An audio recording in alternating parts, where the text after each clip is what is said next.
Olá, bem-vindo a mais um vídeo sobre a nossa série Restaurações em Dentes Posteriores. Bom, essa série é uma série de vídeos que vai trazer para vocês os materiais, como resina, cimentos, porque a gente não está falando só das diretas, a gente falou semana passada todinha sobre as semidiretas, e exige cimentação. Nós vamos falar um pouco das indiretas e na última semana de vídeo nós vamos falar das diretas. Então, é uma sequência de vídeo que vocês vão aproveitar bastante, porque ele pega a parte tanto das restaurações diretas, semidiretas e indiretas, que é uma coisa que no cotidiano do consultório ela é muito presente. Por quê? Todos os pacientes que vêm até nós, geralmente, eles têm restaurações posteriores a serem feitas. Uma troca de uma restauração muito grande, que é melhor fazer uma indireta ou uma semidireta. Então, esse bloco de aulas, essa série de restaurações posteriores, ela vai auxiliar vocês a quê? A decidir qual é o tipo de restauração melhor a ser feito em cada caso, tá? Então, hoje a gente vai conversar sobre um assunto que o pessoal me mandou muita mensagem me perguntando, que é sobre preparos. Então, aqui nós vamos ver hoje sobre os preparos, tá? E a gente gravou uns videozinhos, não tá dando para ver muito bem a ponta da broca, mas eu vou estar explicando para vocês cada um dessa sequência de vídeos, tá bom? Então, primeiramente, você sabe diferenciar uma coroa total de uma coroa parcial? Você sabe diferenciar um preparo para uma coroa total, um preparo para uma coroa parcial? Sabe diferenciar uma inlay de uma onlay, de uma overlay, de uma endocrawl, Vocês têm esse conhecimento? Por quê? É muito importante saber de cada uma dessas para a gente poder estar sabendo e indicando corretamente. Por exemplo, uma inlay, ela é uma MOD, Só que é uma MOD indireta ou semidireta. Eu posso estar levando esse preparo, para eu poder estar fazendo em um dente, com uma semidireta, por exemplo. Deixa eu ver se é esse vídeo aqui que tem. Então ali, nós vemos ali no nosso canto esquerdo, é um premolar, no manequim com um preparo de uma inlay, Esse é um dente que já está preparado. Esse dente pode muito bem ser feito, uma restauração MOD, uma resina direta, mas também pode ser feito uma resina semidireta ou até mesmo uma indireta. Por exemplo, se você for fazer todos os outros dentes ao lado, os outros molares, você pode sim estar optando por uma indireta ou uma semidireta, porque vai facilitar o trabalho, vai facilitar para o seu paciente também, porque vai ser menos sessões. Que de vez de você fazer um dente em cada sessão, que daria 4, dentes, 4 sessões, você vai fazer em 2 sessões. Então você economizou seu tempo, você economizou o tempo do paciente e você consegue agregar maior valor nesse tipo de procedimento também, Então, uma restauração como essa aí do nosso premolar, podemos tranquilamente fazer uma semidireta. Nada disso vai impedir a gente de fazer uma semidireta, tá? Em relação à semidireta, ali a gente pode estar utilizando, como aí nesse vídeo, modelos de silicona, um material próprio para modelo. E aí você confecciona e remove ela dessa silicona, a gente faz um troquelzinho e tá ali uma inlay feita, a inlay daquele preparozinho. Fica perfeito, a gente consegue adaptar tranquilamente no dente. E pensando nos preparos, porque todo mundo que vem aqui, quem está iniciando na prótese ou até mesmo na dentística, ou a pessoa já de longa data, como que eu vou fazer, para eu decidir como é que eu vou preparar meu dente?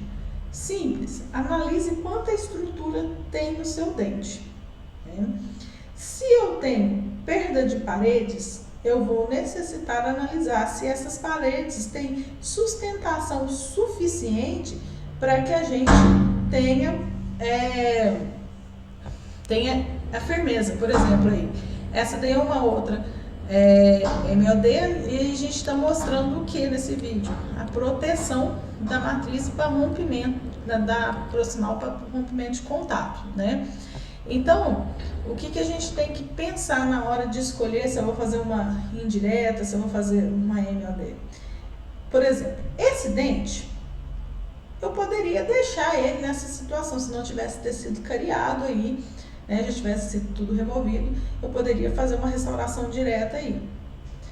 Entretanto, se eu tivesse mais tecido cariado em alguma das cúspides e eu perdesse uma cúspide, eu já tinha que pensar numa coroa parcial, né, com envolvimento ou não de cúspide.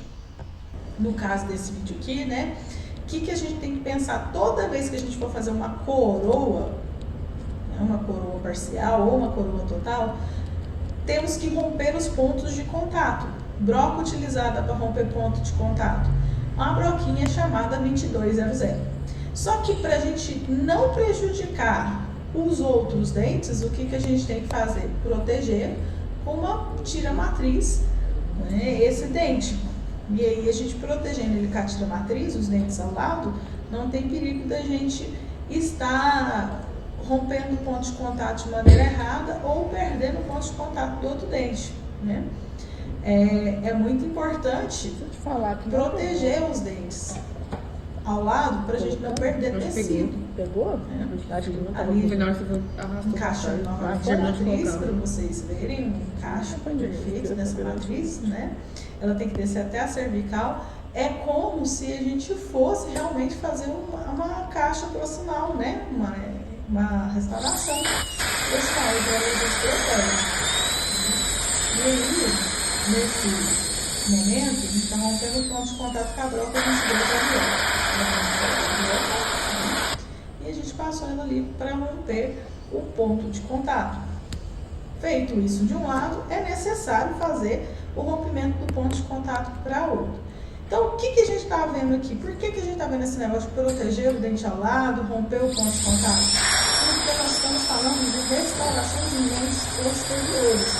E nós precisamos fazer restaurações semidiretas, indiretas ou até mesmo diretas, sendo conservadora, fazendo preparos que façam com que a gente mostre a diferença do paciente. Eu não posso romper o ponto de contato do dente que eu não vou fazer restauração. Eu não posso causar uma sensibilidade no meu paciente porque eu toquei no dente que não estava trabalhando.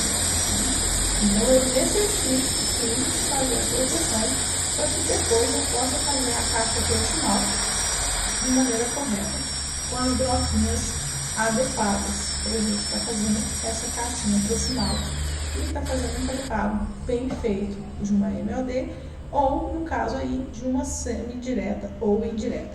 Então, memorizem isso. Toda vez que for fazer uma semi-direta ou uma indireta, o que a gente tem que fazer? A gente tem que romper ponto de contato.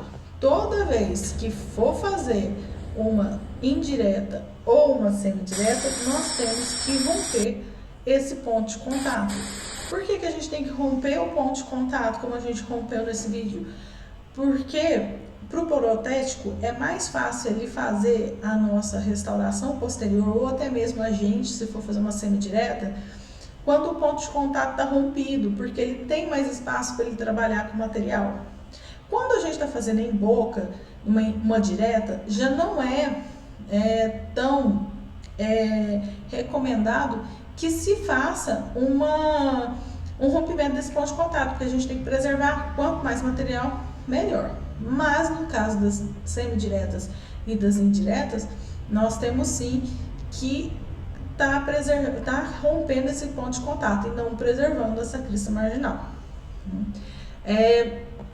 Então, seguindo aqui nossa sequência, isso é um tipo de preparo. A gente tem um preparo de uma inlay ali. Quais são as brocas? 2200 para rompimento de contato, né? Uma 1014, 1012, uma broca esférica para remoção do tecido cariado inicial. Nós também depois temos que usar uma 4138 para que estejamos fazendo a caixa proximal, e uma 3131, por exemplo, que é uma broca troncocônica que vai dar a expulsividade correta para o nosso preparo. Por quê? Quando fazíamos amálgama, a amálgama tinha cavidades retentivas. Hoje, as resinas precisam, né, de cavidades expulsivas, até porque ela trabalha com sistemas adesivos. Então, não depende mais do formato da cavidade para que a restauração fique travada lá. Então, é interessante, né, observar o formato da broca para que se possa fazer uma cavidade expulsiva e não retentiva.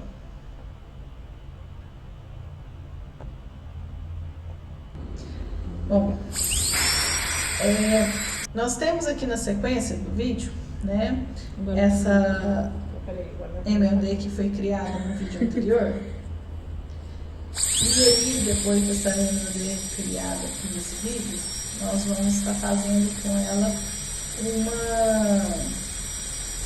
uma coroa parcial, né? Então, essa coroa parcial, ela vai ser algo que nós podemos fazer para quê? Pensando na proteção das cúspides. Então, quando a gente pensa na proteção das cúspides, né, nós podemos utilizar uma coroa parcial.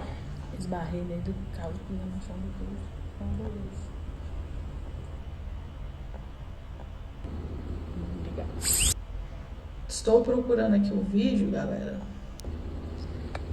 que tá com preparo aqui. Então, nós estamos fazendo aqui preparo, né, de dentes no manequim.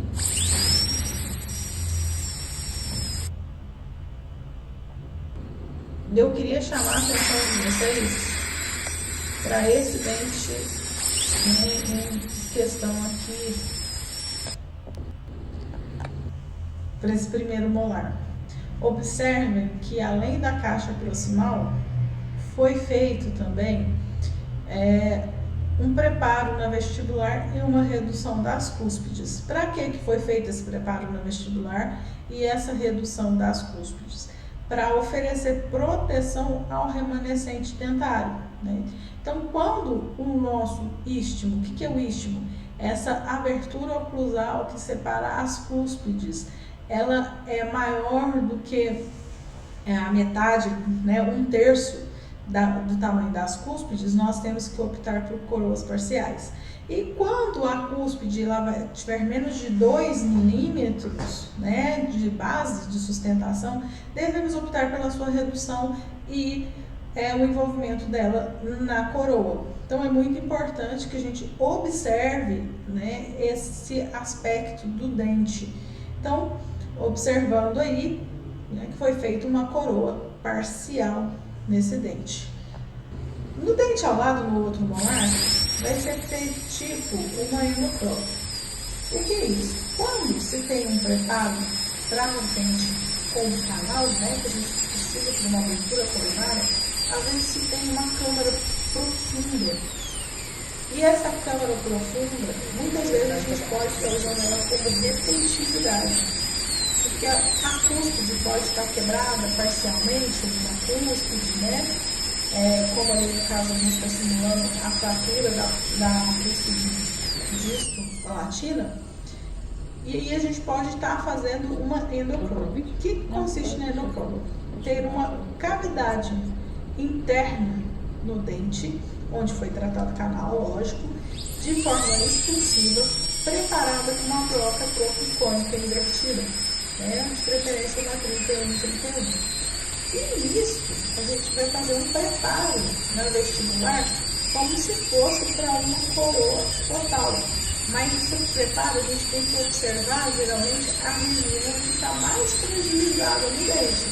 No caso ali, nós simulamos a fratura da cúspide disto lingual, né? E a parte mais prejudicada seria a vestibular, a mesiolingual e a mesio-vestibular. Fazendo redução parcial da cúspide vestibular mesial redução também da cúspide mesial palatina, para que seja um preparo que possamos fazer uma coroa do tipo endopropa. Ela vai ter um encaixe interno e mais um encaixe externo. E ali nós preservamos a cúspide disto vestibular. Não é possível fazer esse tipo de preparo também. É um preparo que até tem muita resistência, muita retenção.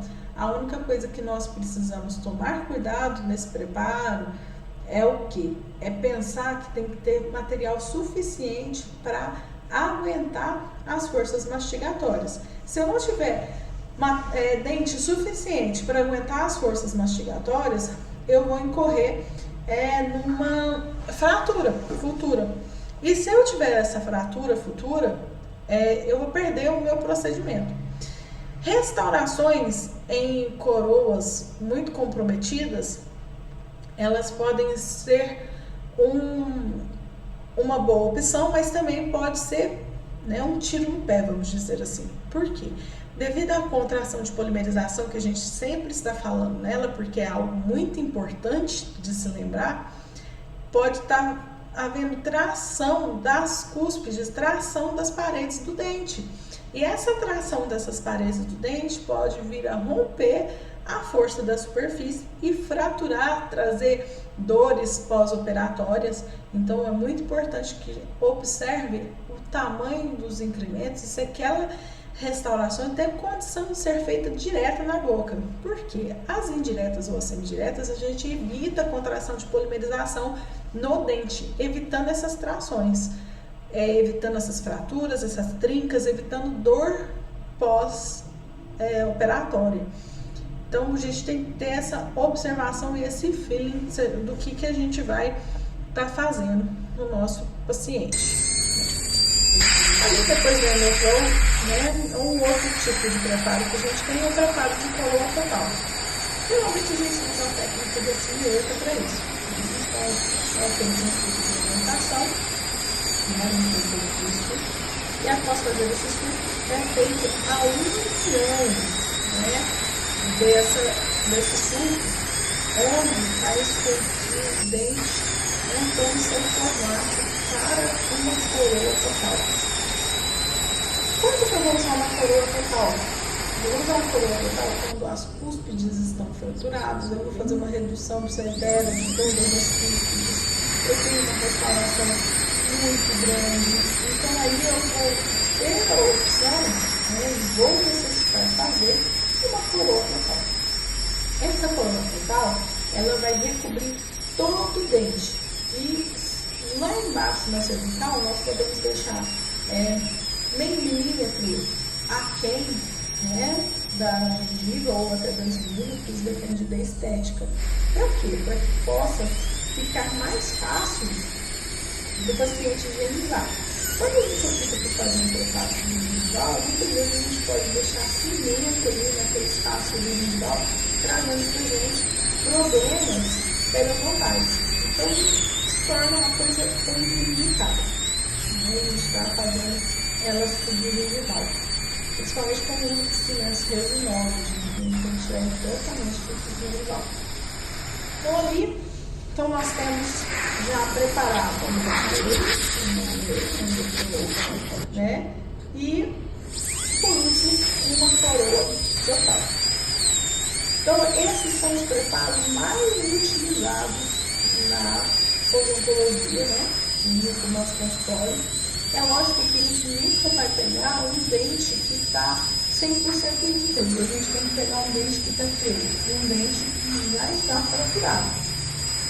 Então, esse cuidado nós temos que observar, que sempre vai ser um dente que já está prejudicado.